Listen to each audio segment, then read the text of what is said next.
الحمدللہ والصلاة والسلام علی رسول اللہ اللہم صلی علی محمد افضل صلواتک۔ آج کے سبق میں ہم سورۃ البقرہ کی آیت نمبر 64 کا ترجمہ اور تفسیر پڑھیں گے۔ اعوذ باللہ من الشیطان الرجیم، بسم اللہ الرحمن الرحیم۔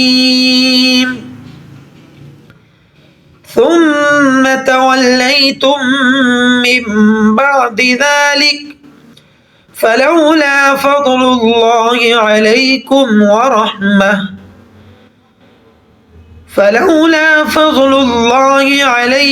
ورحمته لکنتم من الخاسرین۔ ترجمہ، ثم پھر، تولیتم تم پھر گئے، من بعد ذالک اس کے بعد، فاپس، لو اگر، لا نہیں، فضل اللہ اللہ کا فضل، پس اگر اللہ کا فضل تم پر نہ ہوتا، ورحمتہ اور اس کی رحمت، لکنتم تو تم ہوتے من الخاسرین نقصان اٹھانے والے۔ اس آیت کے اندر اللہ رب العزت پھر بنی اسرائیل سے ہی مخاطب ہے کہ جب اللہ رب العزت نے ان کو تورات عطا فرمائی، پوری ایک احکامات کی شکل میں ایک کتاب عطا فرما دی، اور پھر اللہ رب العزت نے ان سے وعدہ لیا، جب ان کے سروں پر کوہ طور کو لا کھڑا کیا اور پھر یہ ڈر کے مارے سجدے میں گر گئے اور اللہ رب العزت سے معافی کے طلبگار ہوئے،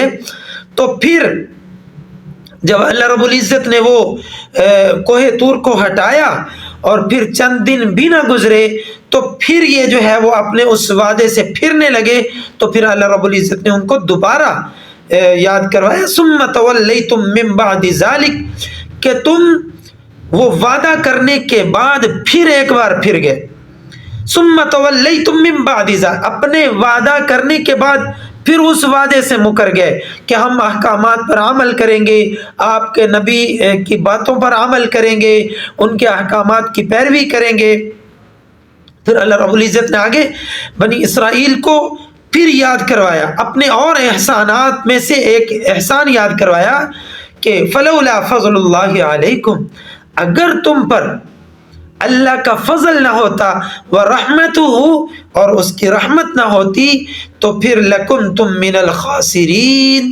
تو تم بہت بڑا نقصان اٹھانے والے ہوتے۔ اللہ رب العزت نے بنی اسرائیل کو جگہ جگہ بارہا ان پر کیے گئے احسانات یاد کروائے، اور پھر ان کا وعدے سے مکر جانا اور حضرت موسیٰ علیہ السلام کی تعلیمات پر عمل نہ کرنا، اللہ رب العزت بار بار ان آیات کے اندر بنی اسرائیل کو ان کی وعدہ خلافی اور اپنی رحمت اور اپنا فضل اور اپنے احسانات یہ بار بار یاد کروا رہے ہیں۔ آج کے لیے اتنا سبق کافی ہے، اگلے سبق تک کے لیے بندہ ناچیز کو اجازت دیجیے۔ اللہ نگہبان، والسلام علیکم ورحمۃ اللہ وبرکاتہ۔